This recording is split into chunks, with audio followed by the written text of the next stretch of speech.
You don't need just a revenge body. Girl, you need some revenge boundaries. Hello, and welcome back to the Muse Corner with me, Dr. B. And today, we're going to be talking about why your villain era is necessary on your glow up journey. So without further ado, let's just jump right in. Now, when we talk about the villain era, we're going to be looking at it through multiple lenses. Not just an aesthetic glow up, not just a mental glow up, not just a spiritual glow up, but all of the above. And so I want you to really think of this journey not as you becoming cold and icing people out. In other words, your villain era is not about hurting other people. It's about realizing that they were fine with hurting you and no longer accepting being treated less than. Honor the days that you're bleeding for the sake of someone else's plotline. This video is actually part 2 to my Great Lock-In series. The first one talking about becoming her and how to embody your future self. So you could go ahead and click on that video up there and watch that if you haven't already. So let's just look at the different phases that you're gonna have to go through on your glow up journey. Number 1, the glow up is not what you think. Yes, we are gonna be changing our physical appearance, not because we are doing it to seek validation from other people, but because we deserve to be the best versions of ourselves. So we're gonna embark on eating better, cleaner, more nutritional.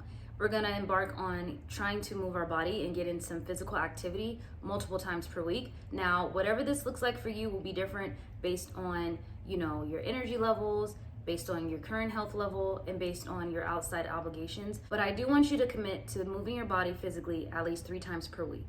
If you could do more, 3 to 4 times would be ideal. This could be going to the gym, lifting weights, going for a hot girl walk, doing a group fitness class, Pilates, yoga. We want to start reconnecting to our body on a physical level.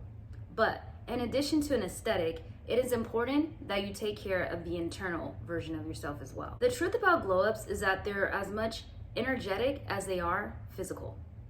Your energy needs to match that of the person that you want to be. You need to stand firm in your boundaries and exude confidence when you're dealing with people who have been used to taking you for granted and used to treating you like you didn't mean anything. So just a little bit of my personal background. My glow up journey didn't start with the physical transformation. It started with me doing a lot of soul searching and healing, really taking a look at who I had in my life and what they were contributing, whether it was positive or negative, and then moving accordingly. In the past, I tried to do things to make others feel comfortable in my presence as to not ruffle feathers because I wasn't really considering myself as a confrontational person. As a result though, that made me shrink and it made me not really show up in the world as my true authentic self because I was so worried about walking on eggshells as to not make somebody else feel uncomfortable.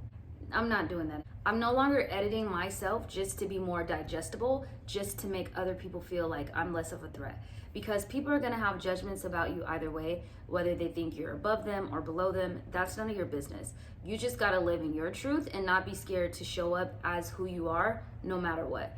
And this is going to be an energetic shift because people are gonna realize, wait a minute, we're not used to you taking up so much space. We're not used to you being so boisterous. We're not used to you being opinionated. And that's how you know that the shift is working.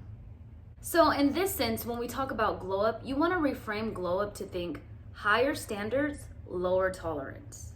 And to take that a step further, when we think about this concept of the villain arc, you wanna think about it in terms of choosing self-respect, even if it interrupts the dynamic of your current relationships. So ask yourself, what are you calling love or nurture or concern when it really just feels like obligation based on how people have made you feel when you did try to show up for yourself?